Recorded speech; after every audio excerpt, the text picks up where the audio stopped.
Tuhan bersamamu.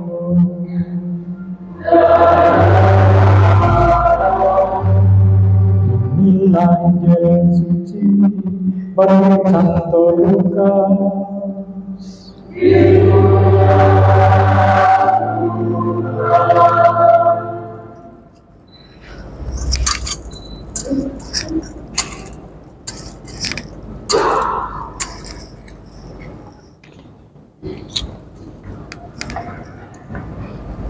Pada hari pertama dalam pekan itu, dua orang dari murid-murid Yesus pergi ke sebuah desa bernama Emmaus yang terletak kira-kira 11 km dari Yerusalem.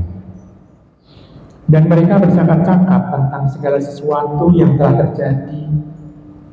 Ketika mereka bercakap-cakap dan bertukar pikiran, datanglah Yesus sendiri mendekati mereka, lalu berjalan bersama-sama dengan mereka. Tetapi ada sesuatu yang menghalangi mata mereka sehingga mereka tidak dapat mengenali Dia. Yesus berkata kepada mereka, "Apakah yang kamu percakapkan sementara kamu berjalan?" Lalu berhentilah mereka dengan muka muram. Seorang dari mereka, namanya Kleopas, menjawabnya, "Apakah engkau satu-satunya orang asing di Yerusalem yang tidak tahu apa yang terjadi di situ pada hari-hari ini?" Katanya kepada mereka, "Apakah itu?" Jawab mereka, "Apa yang terjadi dengan Yesus orang Nazaret? Dia adalah seorang nabi yang berkuasa dalam pekerjaan dan perkataan di hadapan Allah dan di depan seluruh bangsa kami. Tetapi imam-imam kepala dan pemimpin-pemimpin kami telah menyerahkan Dia untuk dihukum mati, dan mereka telah menyalibkannya. Padahal kami dahulu mengharapkan bahwa Dialah yang akan membebaskan bangsa Israel. Sementara itu telah lewat 3 hari sejak semuanya itu terjadi. Tetapi beberapa perempuan dari kalangan kami telah menunjukkan kami. Pagi-pagi buta mereka telah pergi ke kubur dan tidak menemukan jenazahnya. Lalu mereka datang dengan berita bahwa telah kelihatan kepada mereka malaikat-malaikat yang mengatakan bahwa Yesus hidup. Beberapa teman kami pun telah pergi ke kubur dan mendapati sama seperti dikatakan perempuan-perempuan itu. Tetapi Yesus sendiri tidak mereka lihat. Lalu Yesus berkata kepada mereka, "Hai kamu orang bodoh, betapa lambannya hatimu untuk mempercayai segala sesuatu yang telah dikatakan para nabi.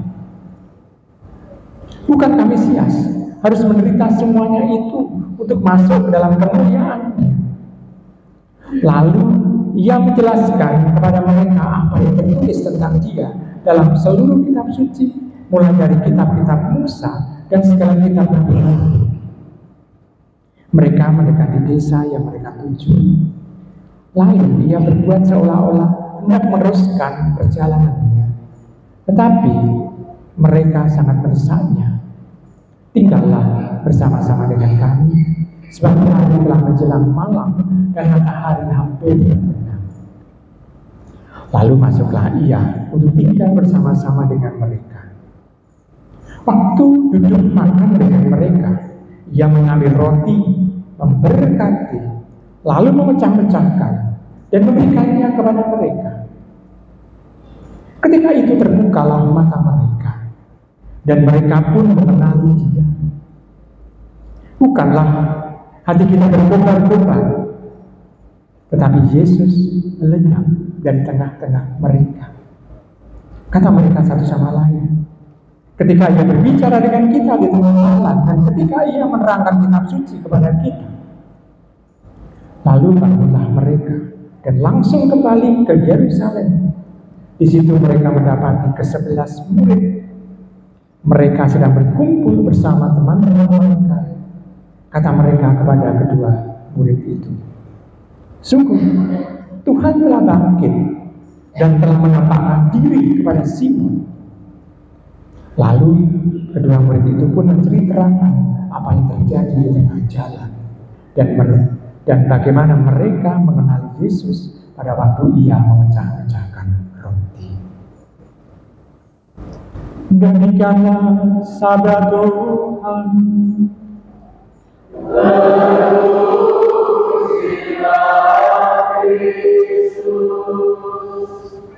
Ibu, bapak, saudari-saudari kasih dalam Tuhan, sebetulnya kalau bisa untuk mereka yang sudah sepuh, saya merasa malu. Kenapa? Karena mereka Katoliknya lebih tua dibanding dengan saya. Betul begitu ya? Betul kan? Lebih banyak usia dan lebih banyak lebih lama menjadi orang Katolik. Maka agak malu karena saya yang muda berani mengkhotbah mereka yang sudah sepuh. Kalau demikian kita lanjutkan dengan aku percaya saja. Tidak boleh baik. Ibu bapak, saudara-saudara yang terkasih, berapa murid yang ditampaki oleh Tuhan Yesus yang pergi ke Emmaus? Berapa? 2. Namanya siapa saja? Namanya siapa saja? Kleopas dan ibu bapak. Ini cara Lukas penulis Injil. Kalau ada 2 murid, selalu 1 yang diomongkan. Yang lain namanya siapa? Diharapkan adalah kita yang sedang mengalami pergolakan untuk percaya bahwa Tuhan bangkit. Ini cara dari Santo Lukas dalam menuliskan Injil. Jadi kalau ada 2 atau siapa begitu, selalu 1 yang disebut. Yang satunya siapa? Diartikan adalah kita semua. Sehingga bacaan Injil pada saat dibacakan ini bukan hanya kita mendengarkan, namun kita mengalami pergolakan para murid itu. Kita sendiri.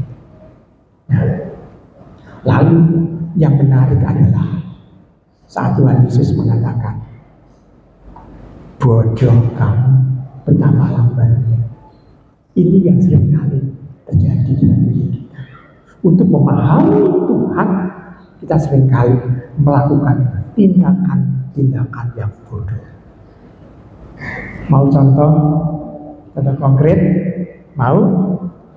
Baik, sekarang masa APP itu ada pertemuan APP enggak? Mendalami sabda Tuhan enggak? Yang datang lebih banyak atau lebih sedikit dari yang jumlah umat?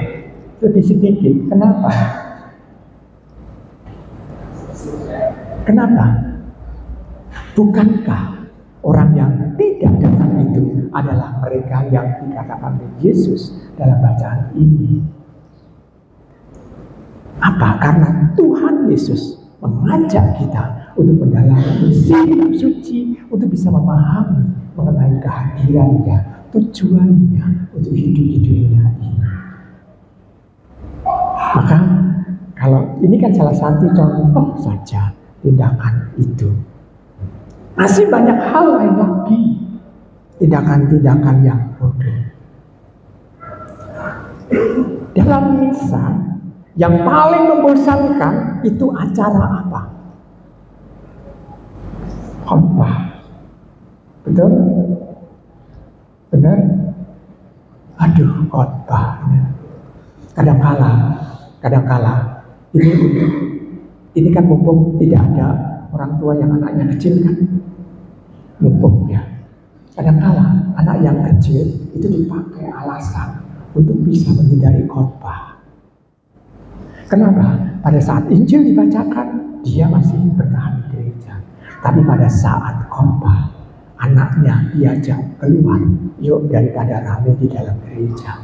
Nanti masuk itu setelah khotbah. Jadi anak kecil seringkali juga dipakai untuk menghindari khotbah atau homili. Jadi besok jangan bawa anak kecilnya. nanti dipakai untuk menghindari khotbah atau homili. Baik, yang membosankan kan homili seringkali. Kenapa? Karena seringkali tidak menjawab kebutuhan iman kita. Romonya ngomong ini, ngomong itu, ngomong ini, ngomong itu. Tuhan Yesus dalam perjalanan 12 km dari Yerusalem menuju Emmaus mengkhotbahi 2 murid itu. Dan 2 murid itu tidak merasa dirinya itu bosan. Tetapi tidak hanya cukup dengan sabda. Ada sesuatu yang mengingatkan bahwa dalam sabda itu Yesus yang bersabda, yakni Ekaristi. Mereka terbuka matanya pada saat Yesus berekaristi bersama dengan mereka. Nah, Ibu Bapak, Saudara sekasih, maka kita bisa melihat bahwa kita jangan hanya puas untuk mendengarkan firman saja, tapi juga harus berekaristi.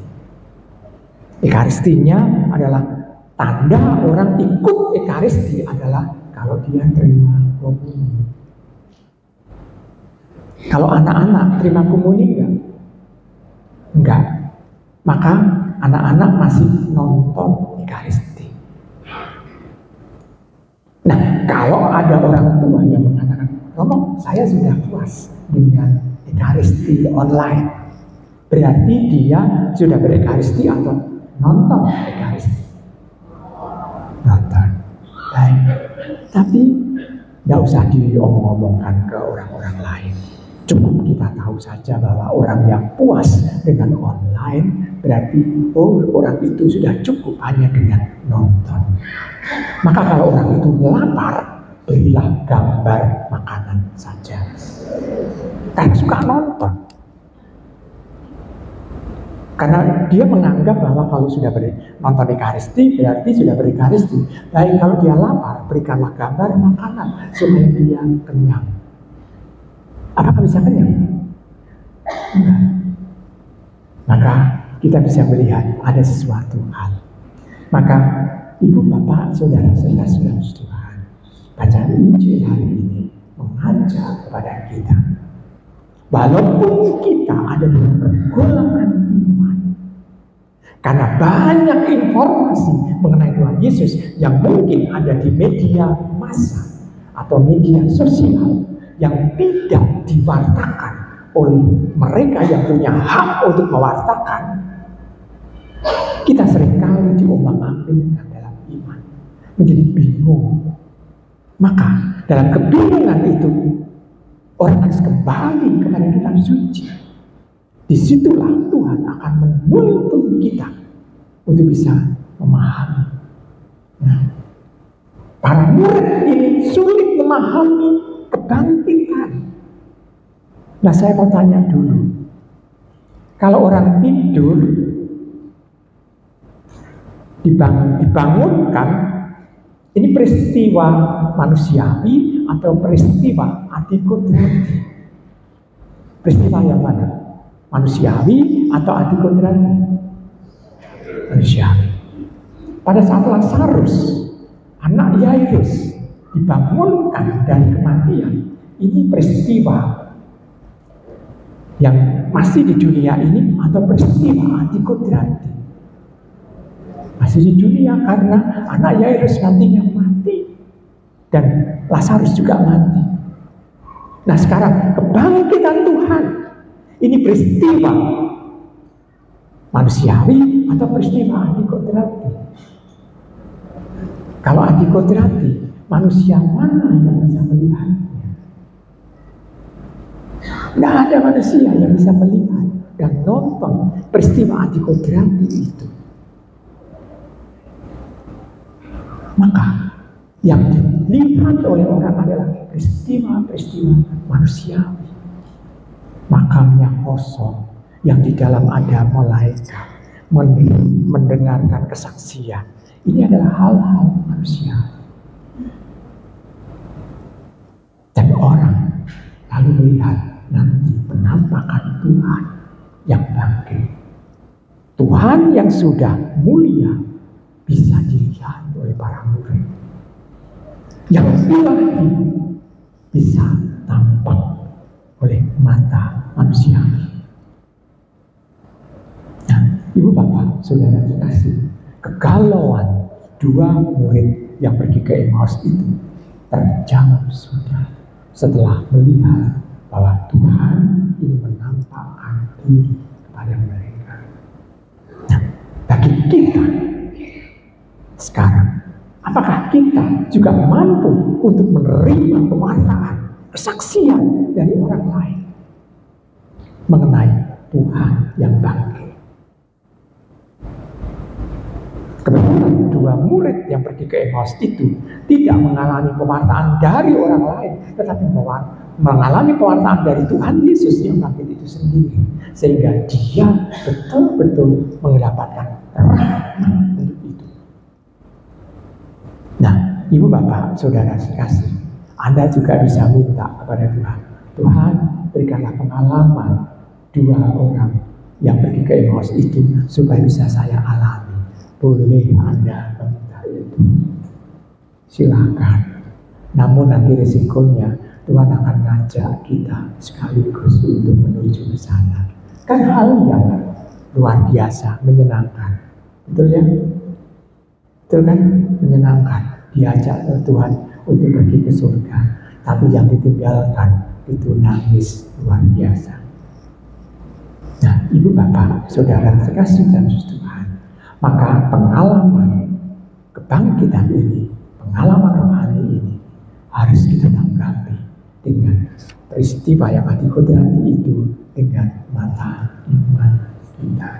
Dengan seperti itu kita akan diberkahi oleh Tuhan, dan nantinya kita akan mampu untuk mewartakan kebangkitan Tuhan kepada semua orang.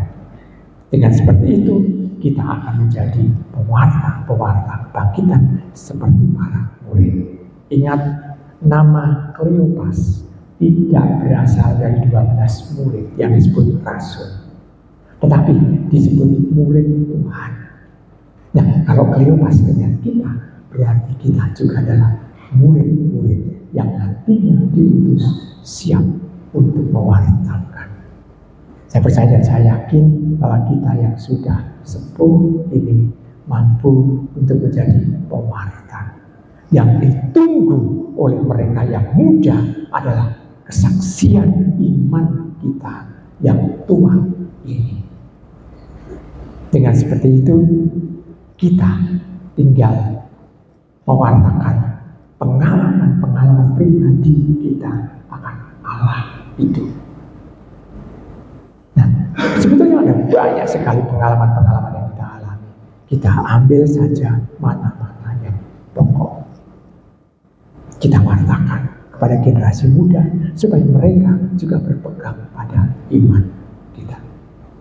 Maka Ibu Bapak, Saudari-saudari kasih dalam Tuhan, kita melihat kebahagiaan, kegembiraan Paskah ini kembali membuat kita refreshing atau membuat refresh kembali iman kita akan Allah yang membangkitkan Yesus putranya. Selamat merenungkan.